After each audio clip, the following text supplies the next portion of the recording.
Welcome back to That Track Channel. Today we are checking out a 2005 Bentley Continental GT, and we're here to answer the question, should you roll the dice and potentially buy a pre-owned Bentley?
Now there's good chances you've heard of the name Bentley before, and that's because this company's been around for over 100 years. It was originally founded in 1919, and the owners used to love to race. The company has had its troubles over the last 100 years, and it's swapped hands a few times. From 1930s until 1998, Rolls-Royce was actually the owners of the Bentley Corporation, and they actually, in my opinion, helped bring the brand to what it is today, and that is obviously an ultra-luxury, prestigious type of vehicle that's made for the elites of the world. In 1998, the Bentley brand was for sale, and it was the Volkswagen Group that came to the table and got the deal done.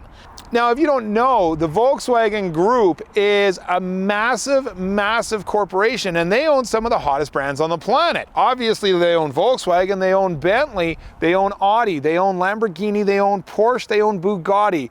They also own a bunch of car manufacturers in Europe as well. In total, the Volkswagen Group owns 12 different car manufacturers, and it's kind of cool. Like when you look at this Bentley, for example, it has a very, very unique engine.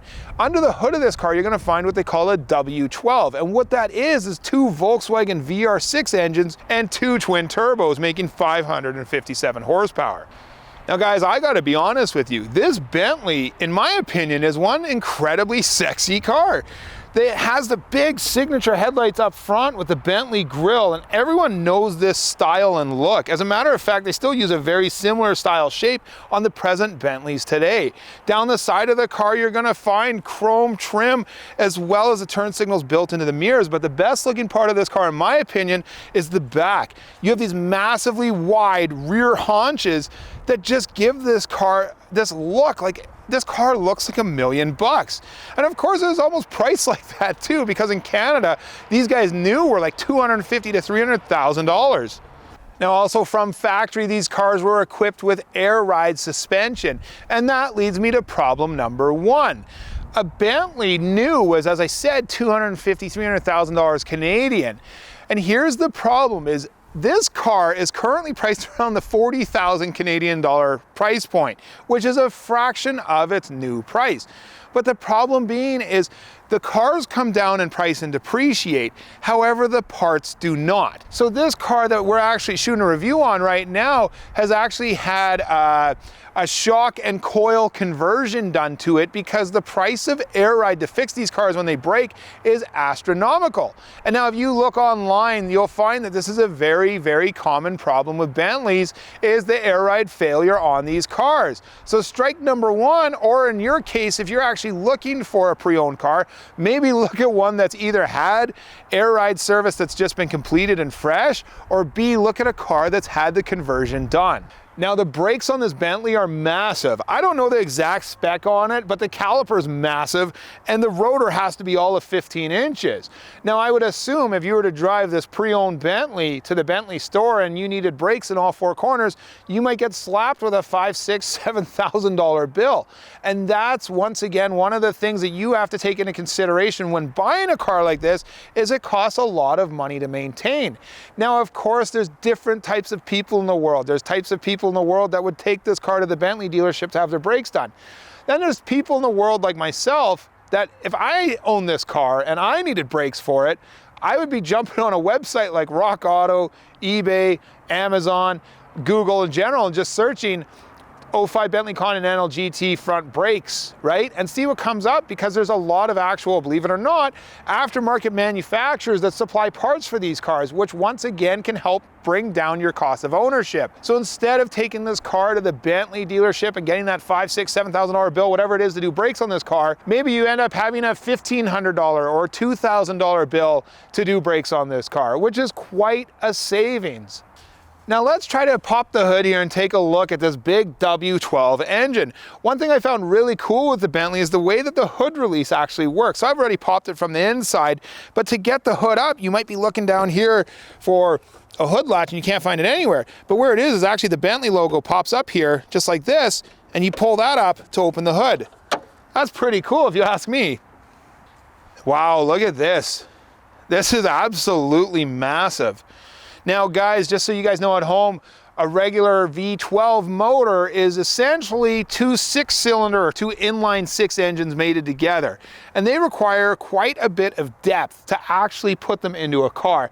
And one of the reasons why they came up with this W12 design was because they can actually make the motor shorter by having this almost V6 configuration, or two V6s mated together. In this case, they're two VR6s mated together.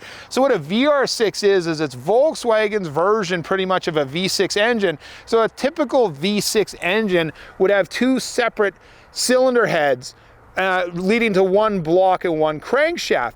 With a VR6 engine, they have what they would almost be like an inline 6 with staggered cylinders almost. So it's actually one cylinder head, two camshafts leading to the crankshaft on each side of the bank. So in total, it's 4 camshafts, 1 crankshaft, 2 turbos. And I gotta be completely honest with you guys, not only did I just confuse myself, but I probably confused you guys at home. But hopefully that makes enough sense to kind of understand the shape of a W12 motor as to what's going on here. Now as well, these Bentleys are all-wheel drive and they do feature an automatic ZF 6-speed transmission. Now check out the back of this car. Isn't this absolutely beautiful? And of course you have the big winged Bentley logo. And just, I never mentioned this at the start, but Bentley actually originally made aircraft engines before they got into car manufacturing. So that's a lot of times when you see the wings with the B, that's what it kind of symbolizes where their starting came from. Now something really cool with this back here is there's no actual trunk release anywhere. Like there's no handle here, there's no buttons here. But to get in the trunk of this car, you actually just push on the B and that unlocks it for you so you can open it up. Now storage is fairly decent for a 2+2. This is a Grand Tourer. There's definitely enough room to throw your luggage in for a weekend trip or drive it across country if you want. Now where a Bentley really shines is in the interior segment. These cars are literally like pieces of art when you come to the interior of one of these things.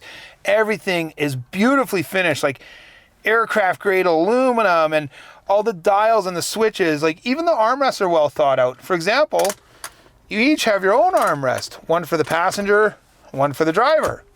And you can set them at different heights too, so you can really kind of customize where you want them. Now the interior of a Bentley is a special place to be. Pretty much every single touch point and surface is covered in some type of exquisite material, whether it's wood grain or leather or like aircraft grade looking aluminum. Everything's very well thought out, and the interior does not disappoint. Even the dials and stuff to pull the vents open and close are just works of art. The window switches are finished in chrome.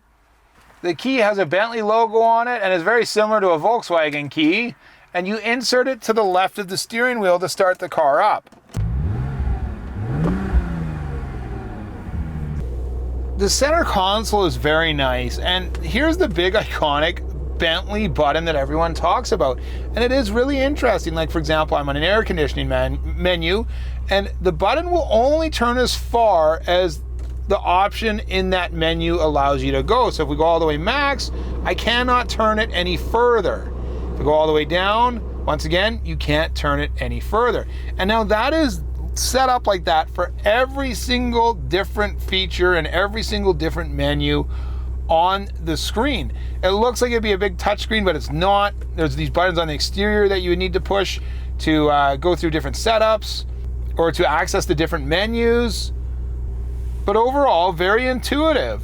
And it's these types of features you can expect to find in luxury automobiles like this.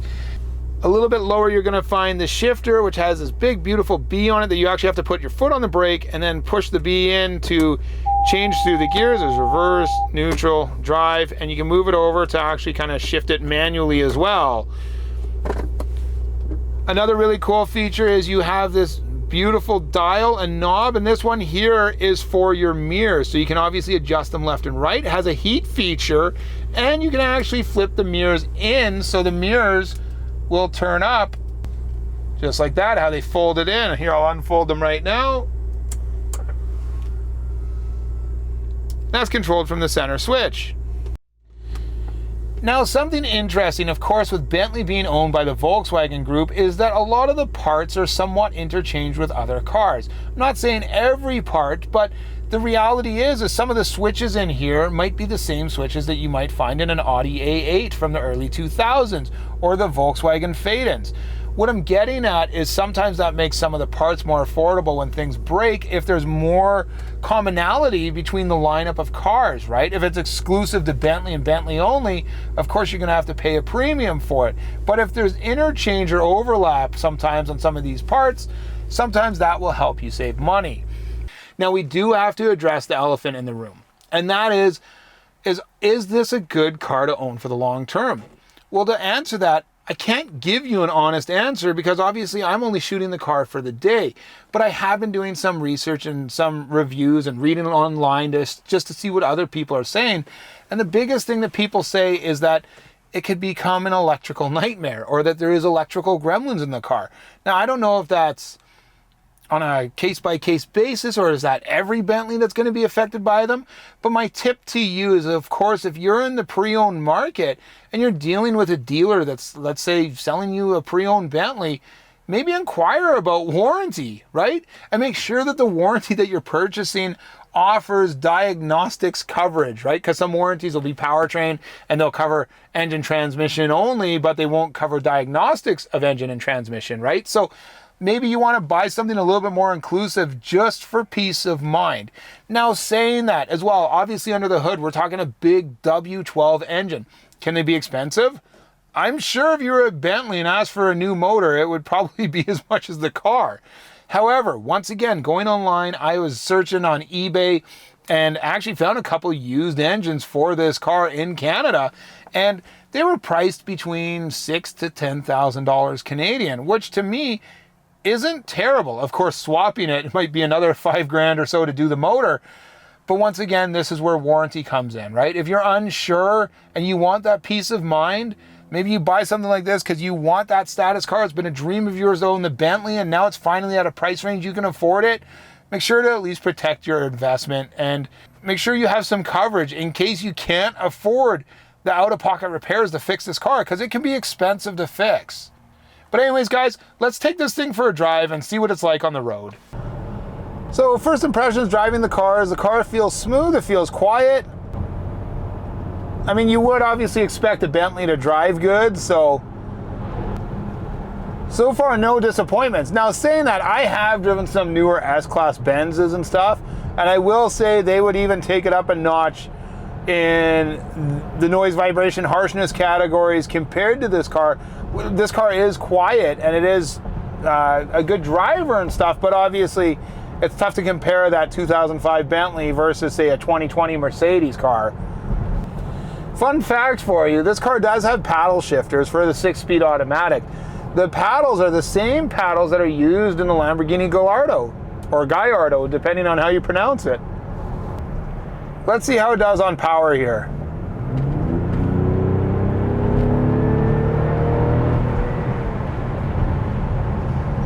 Now to me, I'll be honest with you, okay, so I gave it a little bit there. It doesn't blow me away. And now once again, I drive a 650 horsepower car at home. I have a ZL11LE. I drive lots of high power stuff. This car is 557 horsepower, I believe it is, but it does weigh pretty much 2.5 tons or something like that. I think it's like 5,200 pounds that this car weighs. So it doesn't actually have the pickup and acceleration that I thought it was gonna have, but needless to say, it still is a nice driver. Brakes feel good on the car.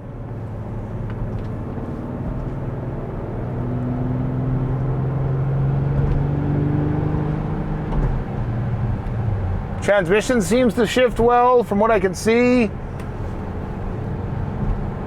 Now I will say this car that I am driving has a few lights on the dash. As I mentioned to you, the air ride's out of this car and it's been converted to like a shock and coil setup. So it's got a light on for that. This car is well sitting on aftermarket wheels and it needs the proper TPMS sensors in, which I believe the seller said he was gonna look after or look into.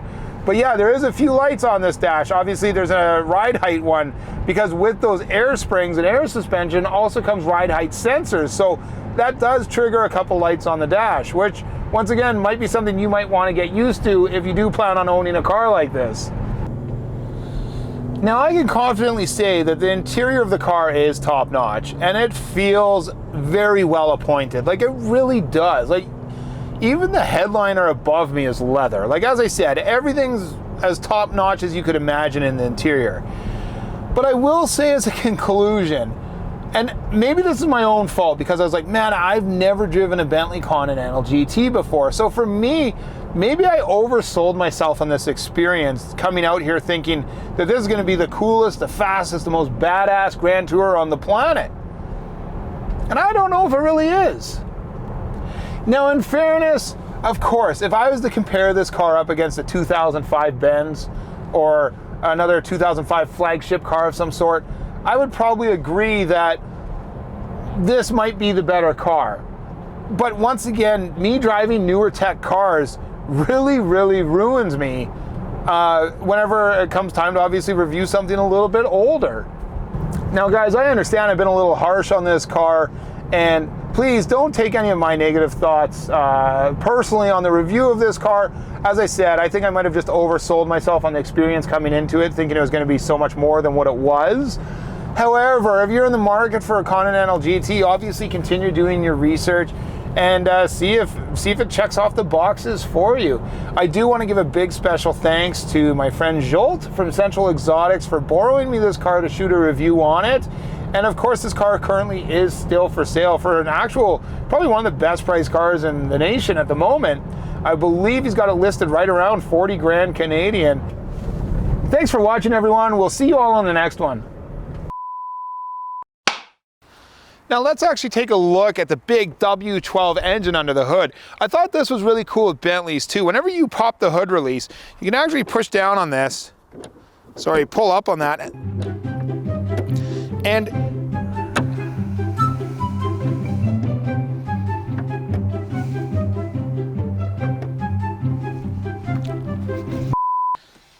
now I just finished showing you guys some of the switches and interior finishes in this car. And it's crazy, this headliner above me as well is actually...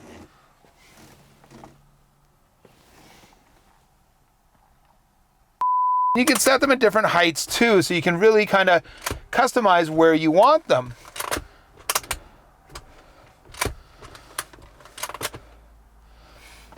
And even the armrests are well thought out.